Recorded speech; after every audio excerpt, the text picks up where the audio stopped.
Selamat pagi dan selamat sahabat, saudara-saudara yang dikasihi oleh Tuhan. Salam sejahtera untuk seluruh pendengar Maestro yang kami sangat kasihi. Pada pagi hari ini bersama saya Pendeta Cucu Elia kita akan merenungkan sabda Tuhan yang melanjutkan tema dari peristiwa-peristiwa akhir zaman. Dan pada pagi ini saya memberi judul Dajjal Sang Pembinasa Keji. Sebelumnya saudaraku, mari kita akan berdoa. Bapa yang bertahta dalam kerajaan sorga, terima kasih untuk berkat Tuhan, untuk pemeliharaan dan penjagaan malaikat Tuhan dalam istirahat kami sepanjang malam. Juga kami diberikan kekuatan pada pagi ini untuk bangun dan menikmati hari ini. Dan biarlah roh Tuhan menyanggupkan kami dan menolong kami untuk memahami sabda Tuhan dan menyanggupkan kami untuk melewati, menjalani hari ini. Di dalam nama Yesus Kristus kami berdoa. Amin. Saudara-saudara yang dikasihi Tuhan, sebagaimana kita sudah mempelajari dan merenungkan bersama pengajaran firman Tuhan dari Matius pasal 24 dengan tema peristiwa-peristiwa akhir zaman. Dan pagi ini saya akan memberi judul Dajjal Sang Pembinasa Keji. Saudaraku, tentu saja beberapa agama yang kita sebut agama Semitik, ya, mungkin terkait di dalamnya ada Yahudi, ada Islam, dan ada Kristen. Dan ketiga-tiganya dan mungkin agama-agama lain pun tertarik dan juga sangat-sangat peduli pada peristiwa-peristiwa yang akan terjadi di akhir zaman. Mempelajari secara khusus apa yang akan terjadi dan apa tandanya yang disebut dengan akhir zaman itu. Saya membuka sebuah situs yang dinamakan Wikipedia yang sangat populer tentunya untuk melihat apa data ataupun informasi yang bisa diberikan oleh ensiklopedia yang umum, ya, tentang apa yang diimani oleh saudara kita. Disebutkan ada seorang atau satu figur yang sering disebut sebagai namanya Dajjal. Seperti apa Dajjal itu? Menurut Wikipedia, Dajjal itu adalah bagaikan atau disejajarkan dengan Mesias palsu, sehingga namanya Al-Masih Ad-Dajjal. Ya. Itu adalah seorang tokoh dalam eskatologi Islam dan eskatologi Kristen Ortodoks. Jadi saudaraku, ini bukan dipegang oleh salah satu agama, juga Kristen Ortodoks juga menyebut nama ini, ya, istilah ini. Yang muncul, ya, figur ini muncul menjelang kiamat. Dajjal dikatakan kafir dan jahat, pembawa fitnah yang terbesar, tidak ada ujian yang terbesar selain itu. Ya, ini kita coba mengutip dari saudara kita, ya. Kemudian secara etimologi, ya, lafaz ad-dajjal itu diambil dari perkataan orang Arab. Maknanya adalah dicat dengan tertutupi dan menutupi dengannya.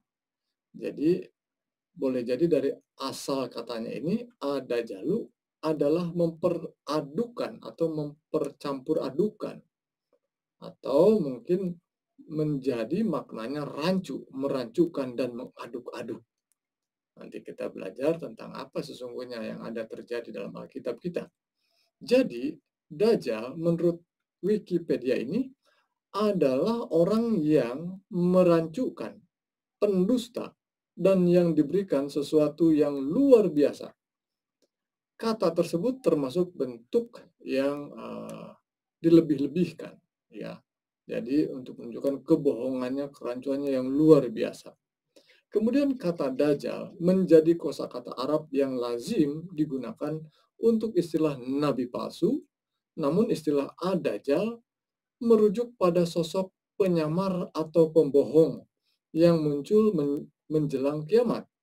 Dan istilah itu adalah istilah yang menunjukkan Al-Masih yang palsu, ya. Itulah makna dari kata dajjal atau arti ya secara etimologinya. Jadi saudaraku sekalian, kita melihat apa yang didapat di dalam Alkitab terkait dengan pemahaman saudara kita yang ada kemiripan. Pertama adalah kemiripan, ada figur yang akan menjadi sangat kuat, sangat-sangat menguasai dunia ini dan melawan Allah dan bahkan melawan Kristus, berlawanan dengan Kristus. Bahkan saya membaca situs-situs lainnya menunjukkan bahwa ada figur yang bisa mengalahkan, figur yang bisa mengalahkan Ad-Dajjal itu, yakni adalah Isa Al-Masih. Jadi saya sangat tertarik dan kita sebagai seorang Kristen, seorang pembaca Alkitab, sangat tertarik bila mana itu terkait dengan nama Isa Al-Masih yang adalah Yesus Kristus. Mari saudaraku sekalian kembali kepada perenungan kita dalam Matius pasal 24. Ini ayat sudah kita baca dan renungkan bersama pada minggu yang lalu.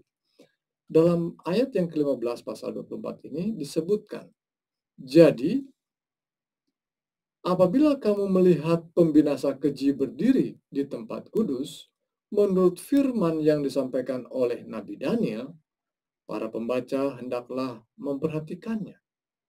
Saudaraku, kata atau frase yang muncul dari Matius pasal 24 ini menjelang akhir zaman, ya, ini terkait pada Matius pasal 24 adalah tanda-tanda daripada akhir zaman, peristiwa-peristiwa menjelang akhir zaman yang Yesus sendiri katakan dan khotbahkan, di mana peristiwa yang disampaikan tercampur juga antara peristiwa daripada akhir kota Yerusalem dihancurkan dan peristiwa-peristiwa yang terjadi pada penghujung akhir zaman. Nah, mengakhiri penghujung zaman itu, ada seorang yang disebut atau figur yang disebut pembinasa keji yang berdiri di tempat kudus. Pertama, saudaraku sekalian, frase yang munculnya adalah pembinasa keji. Pembinasa ini, figur yang jahat yang melawan Allah itu juga melawan umat yang percaya kepada Allah.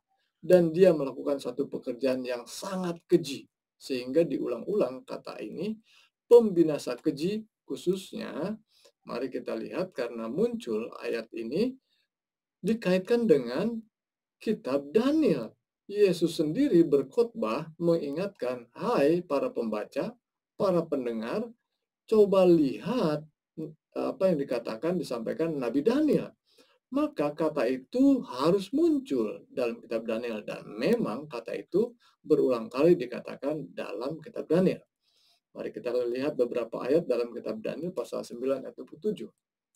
Sebuah nubuatan kemunculan Kristus dan saat yang sama kemunculan sang pembinasa keji. Raja itu akan membuat perjanjian itu menjadi berat bagi banyak orang selama 1 kali 7 masa.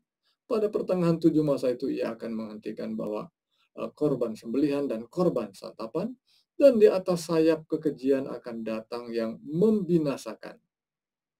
Sampai pemusnahan yang telah ditetapkan menimpa yang membinasakan itu. Kata membinasakan diulang 2 kali, menunjukkan figur yang akan melakukannya. Membinasakan yang begitu keji. Jadi peristiwa pembinasaan yang begitu keji ini, siapa pelakunya sesungguhnya? Siapa sesungguhnya yang akan menjadi pelakunya pada akhir zaman itu? Bila mana saudara adalah seorang yang mungkin tertarik pada sebuah sejarah, dan siapa yang tidak kenal tentunya apa yang terjadi dengan Perang Dunia Kedua. Dan perang itu sangat hebat, ya sangat hebat. Bila mana cerita-cerita disampaikan mengerikan sekali. Dan salah satu yang saya bagikan sedikit saja tentang bagaimana tentara-tentara Jerman yang digerakkan oleh Hitler menghantam Polandia, menghantam Prancis dan Inggris dengan segala teknologinya yang saat itu lebih maju, luar biasa mengerikannya. Pembinasaan bahkan khususnya yang dikenal dengan istilah Holocaust, itu adalah pembinasaan kepada orang-orang Yahudi. Pertanyaan saya adalah sekarang, apakah dia yang dimaksudkan sebagai pembinasa keji memang dia adalah pembinasa yang sangat keji. Tapi ini belum cocok dengan nubuatan ini. Karena pembinasa keji itu, menurut ayat yang disampaikan tadi, berdiri di tempat kudus. Boleh jadi dia berdiri terkait dengan kegiatan-kegiatan kudus sebagai seorang yang melayani di tempat kudus.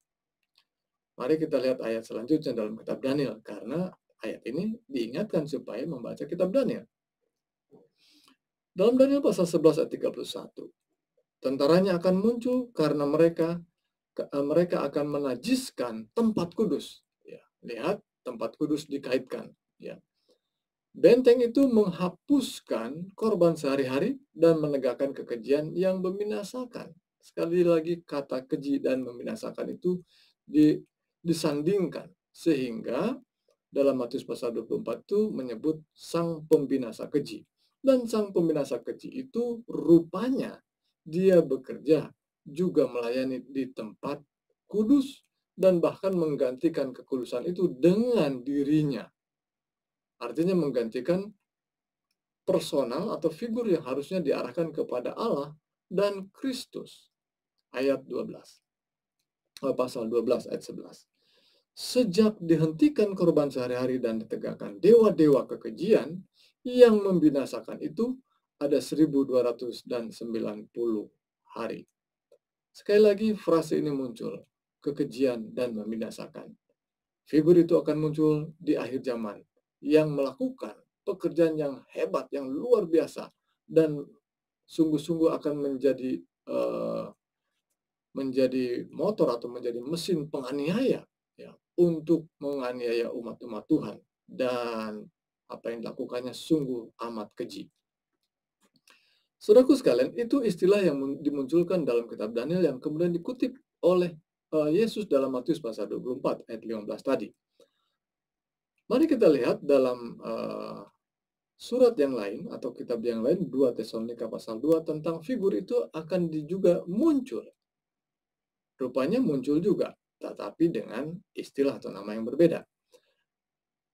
Pasal 2 dari 2 Tesalonika ayat 1, tentang kedatangan Tuhan kita Yesus Kristus dan terhimpunnya kita dengan Dia, kami minta kepadamu, saudara-saudara, supaya kamu jangan lekas bingung dan gelisah, baik oleh ilham roh maupun oleh pemberitaan atau surat yang dikatakan dari kami seolah-olah hari Tuhan telah tiba.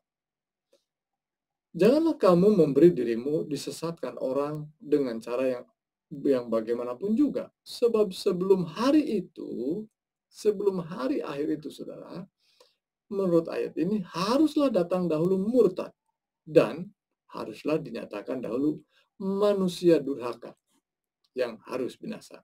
Saudaraku, lihat Dajjal atau kekejian yang membinasakan, atau manusia keji tadi, pembinasa keji itu, kemudian disebut dalam ayat yang kedua, ayat yang keempat dari 2 Tesalonika pasal 2 sebagai manusia durhaka.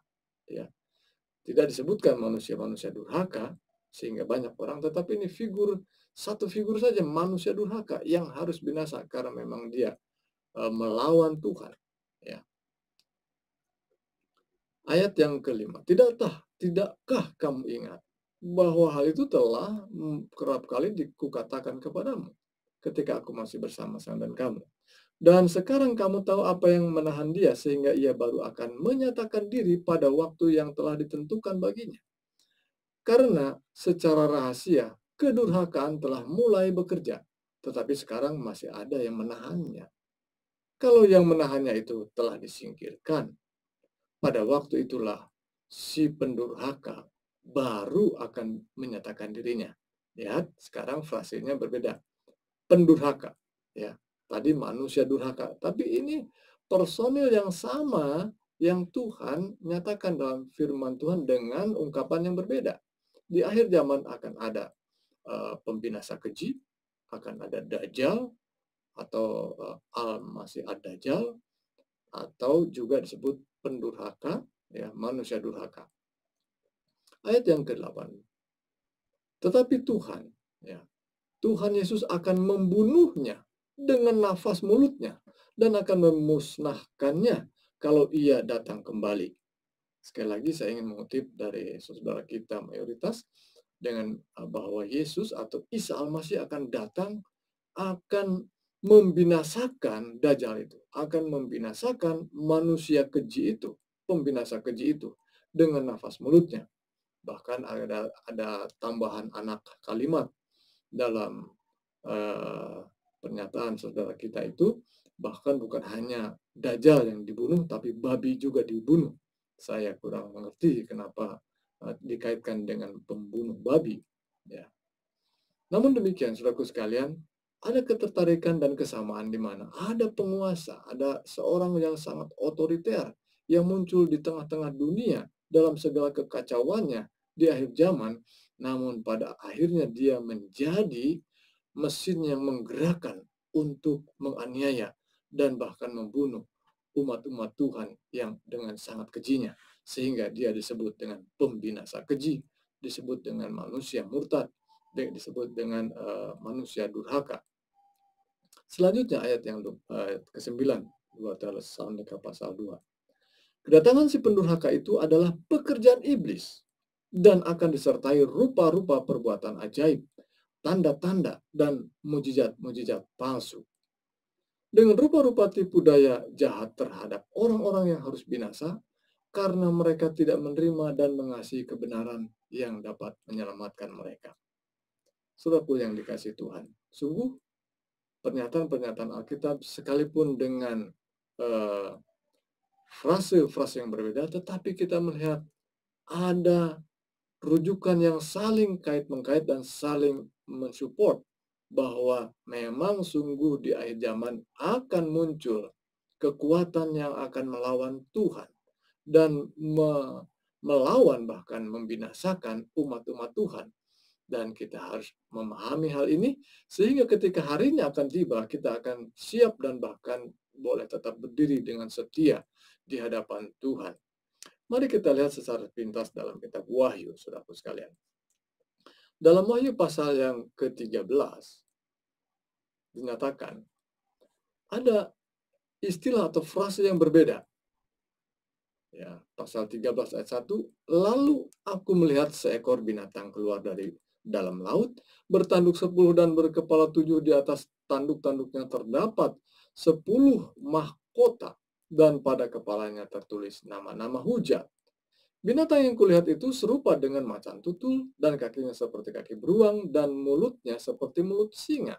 Dan naga itu, setan yang dimaksudkannya, karena sudah diterangkan dalam pasal sebelumnya. Naga itu, setan memberikan kepadanya kekuatannya dan tahtanya dan kekuasaannya yang besar. Sekarang kita dapat frase yang lain, nama yang berbeda tetapi satu kekuatan yang sama yang dibicarakan.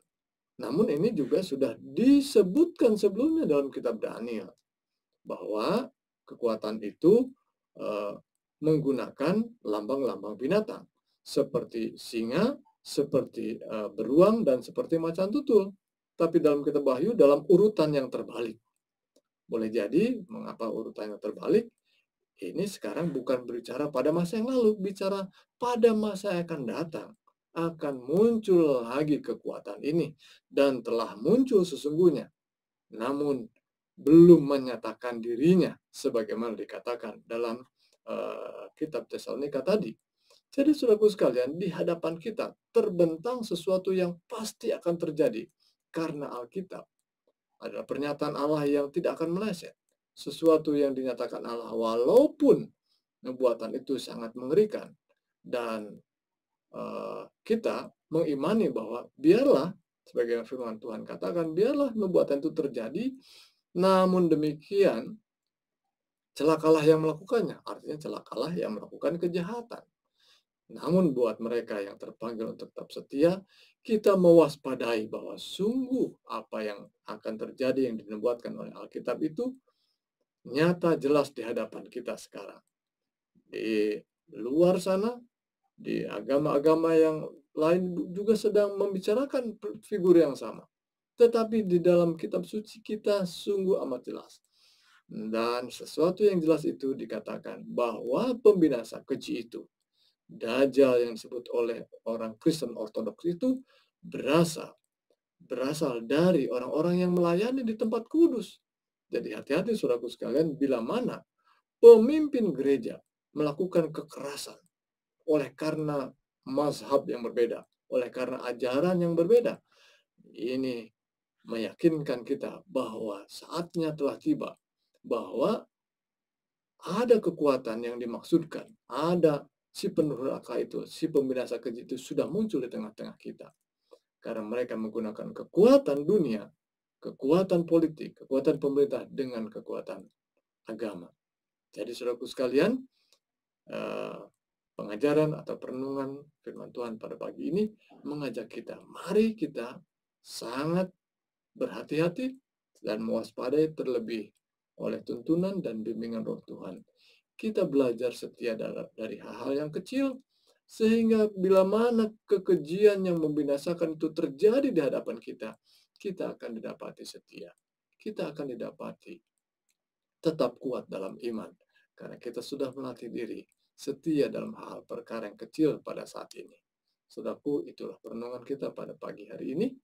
Firman Tuhan adalah kekal dan tetap setuju dengan rancangan Tuhan dan akan terjadi sesuai dengan apa yang dikatakan firman Tuhan. Mari kita bawa dalam doa, mari kita renungkan. Kita bersama-sama tunduk kepala dan berdoa. Bapa yang bertahta dalam kerajaan surga, terima kasih untuk pengajaran firman Tuhan. Terima kasih atas bimbingan Roh Kudus sehingga kami boleh memahami pengajaran Tuhan. Terima kasih oleh karena Engkau telah memberikan kami hikmat untuk melihat lebih dalam akan rancangan Tuhan dan membuat kami waspada, membuat kami kuat dan teguh. Tuhan, kiranya buat seluruh pendengar yang saat ini boleh menyimak bila mana mereka dalam lemah iman. Tuhan, teguhkan dan kuatkan mereka. Bila mana mereka dalam keadaan sakit fisiknya, jamahan tangan Tuhan pula kiranya memberikan kekuatan dan kesembuhan. Karena Engkaulah sesungguhnya tabib agung yang penyembuh yang sejati. Ini doa kami Tuhan, beserta dengan kami dalam seluruh rangkaian ibadah kami sepanjang sabat ini. Karena kami berdoanya di dalam nama Yesus Kristus, Tuhan dan Juru Selamat kami yang ajaib. Amin.